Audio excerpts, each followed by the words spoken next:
سورت یاسین مکی ہے، 83 آیتیں اور 5 رکوع ہے۔ سورت یاسین میں 1000 قسم کے تجربات سے اس کی تلاوت ہوتی ہے۔ 1000 قسم کے تجربات بزرگان دین کے، ہر تجربہ جو نص کے خلاف نہیں ہے معتبر ہے اور اس پر عقیدت مندوں کو فائدہ پہنچتا ہے۔ 2-3 باتیں یاد رکھیں۔ سورت یاسین جیسے ہمارا قلب اور دل ہے، اس طرح قرآن کی سورت ہے۔ ہر مسلمان کو یاد ہونا چاہیے، اس کے مفاہیم اور مطلب معلوم ہونا چاہیے۔ سورت یاسین 24 گھنٹے میں 1 مرتبہ ضرور پڑھیں۔ کبھی بھی 24 گھنٹے گزرے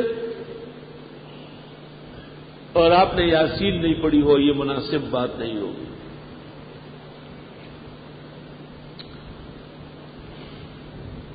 مشکلات کے حل کے لیے رات کو پڑھنا مؤثر ہے، اور مرادوں کے ملنے کے لیے فجر سے پہلے یا فجر کے بعد پڑھنا مؤثر ہے۔ ہمارا ایک طریقہ ہے اس کے پڑھنے کا، اپنی دعائیں سفید کاغذ پر لکھ لو۔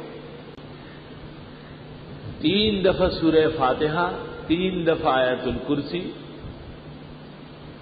3 دفعہ 4 قل اور 3 دفعہ درود ابراہیمی پڑھ لے، اور پھر وہ دعا پڑھ لے لکھی ہوئی، پھر سورت یاسین شروع کر لے۔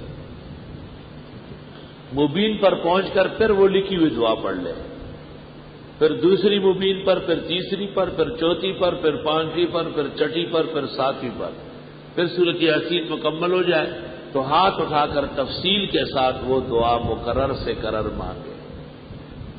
7 ہفتے کے اندر پہلے ہی ہفتے کے اندر کام ہو جائے گا انشاءاللہ تعالی۔ سب کو اجازت ہے، جنہوں نے سمجھا نہیں ہے ان کو بالکل اجازت نہیں، جو سمجھ چکے ہیں ان کو اجازت، نہ سمجھ تو حقیقت میں دشمن کتاب و سنت ہے، اس کو وظیفہ دینا تو خنزیر کے گلے میں موتیوں کا ہار ڈالنا ہے، جو بدترین قسم کی ناشکری ہے۔ سب سے بدترین کائنات وہی ہے کہ جب قیمتی بات ہو تو وہ توجہ ہی نہ دے۔